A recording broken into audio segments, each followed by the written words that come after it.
Hi, this is Frank with a Frank Opinion. In this short video, I want to tell you that my choice, once again, for the Democratic nomination for president is Senator Bernie Sanders. Like many progressives, and I count myself as one, I've looked at the other candidates in the enormous field within the Democratic Party. And as you know, we're prone to looking at something new and shiny and exciting and kind of flirting with the idea of straying away from someone that we've known for decades, whose passion and vision has remained constant. And I've come back to him. I've looked at Tulsi Gabbard, I've looked at Elizabeth Warren, I've looked at Pete Buttigieg, the newest, Eric Swalwell, who I think is an extremely honest, authentic person. And they all have something that they have to offer. Jay Inslee on climate change, Elizabeth Warren on Wall Street, reining it in, on universal child care.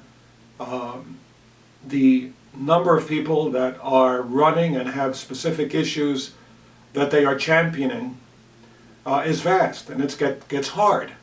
But guess what? Bernie Sanders has all of the above.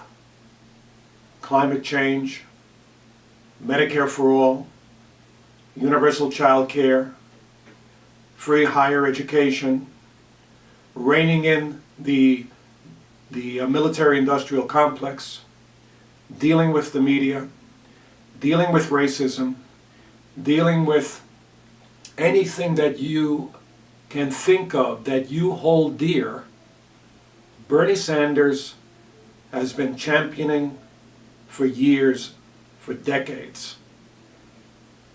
Now, my knowledge of government, having worked in government at high levels for a governor and 2 mayors, and my study of it, and my looking at it, knows that historically, the first 100 days is the most important within a new president's term. The first 100 days, that's when you lay the groundwork for major achievements. And I want all of you to think, to imagine, to let your fantasies run wild with what the first 100 days of a Bernie Sanders presidency could accomplish. Think of the people that he could attract to his presidency. Robert Reich might come back. Joseph Stiglitz. Bill McKibben on climate change. Or Naomi Klein. The list is endless in terms of the number of people that would jump to get involved in a Bernie Sanders presidency that would not only fix the horror of the current presidency and the tremendous damage that this individual has done to this country and potentially to the planet, but also laying the groundwork for major achievements going forward and delivering. That 100 days would be just absolutely fantastic. Let's look at the other candidates that are running. I'm also fantasizing about what role they may play, potentially, as a vice president, as a cabinet secretary, filling on the Federal Reserve. You name it. There are lots of good candidates out there in the Democratic field that could fill key positions. Why? Because they have endorsed Medicare for all, or universal child care, or understand the importance of reining in Wall Street. There are three major concerns with regard to Bernie, which is the reason why I mentioned the first 100 days. Not that I expect that he will not last well beyond probably my lifetime. And I'm going to divulge what my age is, 72. He's not that much older than me.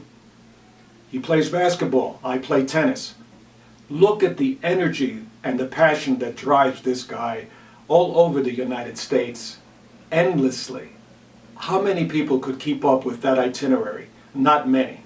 The man's got fabulous genes, but it's also his passion that provides him with the energy to continue fighting for us, for this country, for this planet.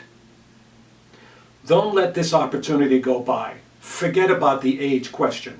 Remember, the first 100 days, he's going to be picking a vice president and major cabinet posts to fulfill his mission, his desire, his hopes for all of us.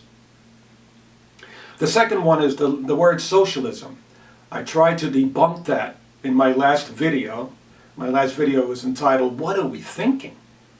There is no way that this country is going to be taken over by a purely socialist form of government.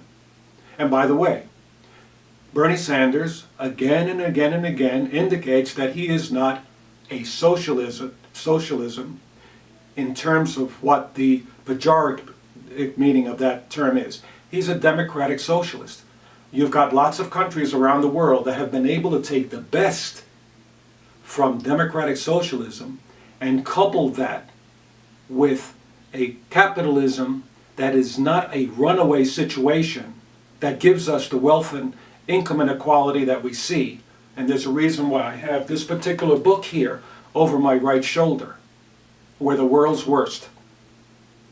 So, in terms of age, in terms of the word socialism, the third is that he won't be able to beat Trump.